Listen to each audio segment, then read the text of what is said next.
After countless horrible MCU films, we find one last remnant of quality. Guardians of the Galaxy Volume 3 actually has a pulse. And now we'll never see it again because James Gunn is headed to take over the world with DC. Why is it that this movie is so much better in every conceivable way than all of Phase 4 and that horrid beginning to Phase 5? Well, the writing plays a massive role in that. Beyond the love James Gunn shows for the characters, which really makes it better than the other offerings already, there's a real sense of philosophical conflict here. In this film, we're presented with the conflict of beliefs between believing that imperfections should be eradicated versus believing that imperfections open the door for second chances, which in turn can lead to friendship. The film is all about exploring Rocket's past, which justifies his imperfections. In writing, we call this a ghost. The villain, the High Evolutionary, is trying to create the perfect world because he believes there is no God and he wants to take the place of creating that Eden where there will be no conflict or problems. Rocket was one of his creations which he abused in the process of trying to create the perfect specimen.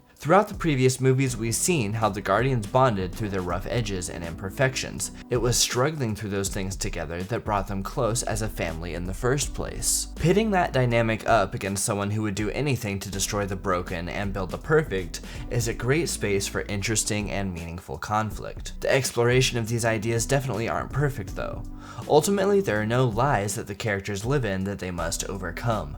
There are no massive truths presented by the antagonist to the heroes that they have to grapple with and grow from. The characters do have arcs on a macro level, but they all pretty much hold to their initial beliefs, and the philosophical conflict is just two differing beliefs butting heads until there is a victor. There's a general sense of unwieldiness that comes with this film. There are about 1,000 characters in this movie, and some of them feel like throwaway characters, such as Adam Warlock, yet he still manages to fit into the context of the philosophical conflict by the end of the movie, and goes through his own redemption arc. There's a lot of baggage that comes with having to tie in with the other MCU movies. Factors like this are outside of Gunn's control, so I can't blame him for there being more moving pieces in this film than I would advise. I would argue that some characters should have been shaved down or removed, and the same with some subplots, but I honestly have to tip my hat to Gunn knowing that many of these things were out of his control, and he did a fine job with the balancing act of all of those pieces. He manages to take all of the elements that don't fit and make them contribute and work just well enough that you give them all a pass, but in the back of your mind, you know it's still a little shaky. At the very least, Gunn always remembers to tie everything together under the thematic banner of friendship. I really do think these writing merits are what makes the movie stand apart from the near AI-generated screenplays of the other MCU projects that are utterly amateur and incompetent. But as a filmmaker too, and not just a writer, I have to give Gunn many props because he is leagues ahead of his competition here. He consistently blocks his characters excellently in a Kurosawa-esque manner. The camera movements here are motivated and you can see the person behind the camera,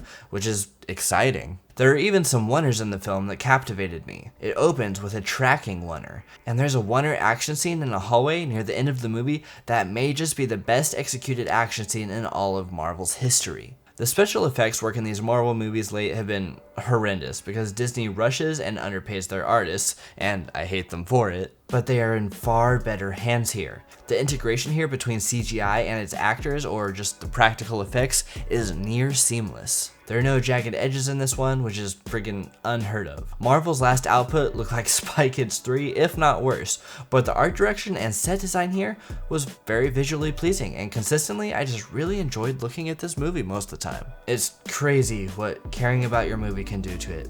I'm really excited to see Gunn transition to lead DC now because Marvel can finally die and better superhero movies hopefully can be produced. This, I'm all but certain, will be the only worthwhile movie of Phase 5. I'm really glad to say that it's a good topper to what I consider to be a very consistently good trilogy. I would recommend you all go out and see it. Thanks for watching this episode, guys. If you enjoyed it or found it informative, give it a like and subscribe. If you thought it could have been better though, first give me a thumbs down and then leave me some constructive criticisms in the comments below so that I know to do better next time. Thanks guys, I'll see you later.